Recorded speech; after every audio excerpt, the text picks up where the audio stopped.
Well, definitely they are not credible, and because the regime, on the one hand, it intervened in order to bring about a ceasefire, but before it was trying to impose a ceasefire, it was directly involved in the events themselves, and people from the regime encouraged the Bedouins that were carrying the massacre against the Druze, and even directly participated in the massacre.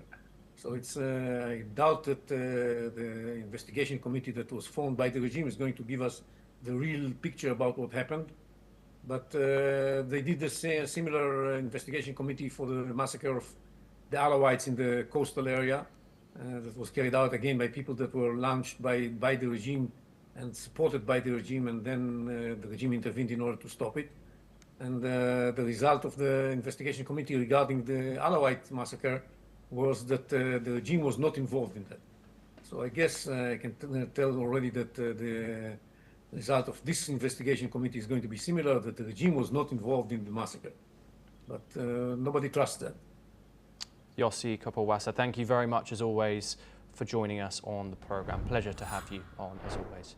We now move over to Europe once again, where Germany has announced it will send additional Patriot air defence launchers to Ukraine within days, a move coordinated with the United States. Defence Minister Boris Pistorius said Berlin reached an agreement with Washington to be the first in line for the latest Patriot systems in return for its support to Kyiv. Germany has already supplied 3 of its systems and will now provide more launchers immediately, followed by system components in the coming months. The US will fast-track replacement Patriots for Germany under the deal. Ukraine's presidential office confirmed discussions with top advisors from the UK, France, Germany and Italy, and said partners are seeing positive signals from the White House on decisive action against Russia, including new sanctions.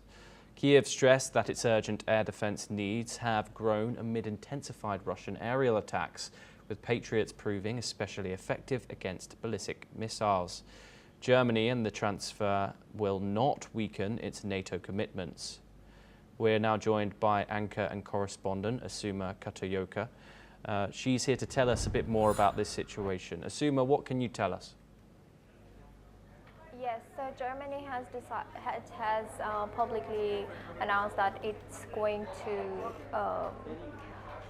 to be facilitating or buying more weapons from U.S.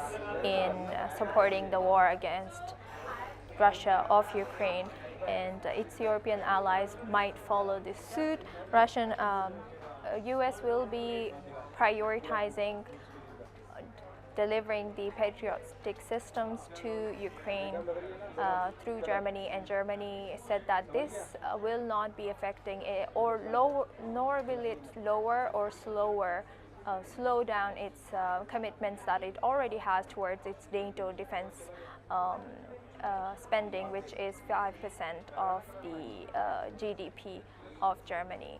And since Russia has been intensifying their attacks on Ukraine this summer, Ukraine really needs support from its allies in US, and Europe has also called for tougher sanctions on Russia. And earlier yesterday UN mentioned that before the 8th of August, they have 8 days, and they must end the war, otherwise there will be 100% sanctions on Russia. Something to note down here is that there's already 18 sanctions against Russia. So we don't know what 100% brings to Russia, but for sure Europe will continue to press on Russia so that it won't be able to fund its own war against Ukraine. Yes, Asuma Katoyoka, thank you very much for giving us that insight. You are staying with us. Ukrainian President Volodymyr Zelensky has confirmed that 31 people, including 5 children, were killed in Russia's latest strikes on Kyiv. The death toll comes as search and rescue operations wrapped up early this morning.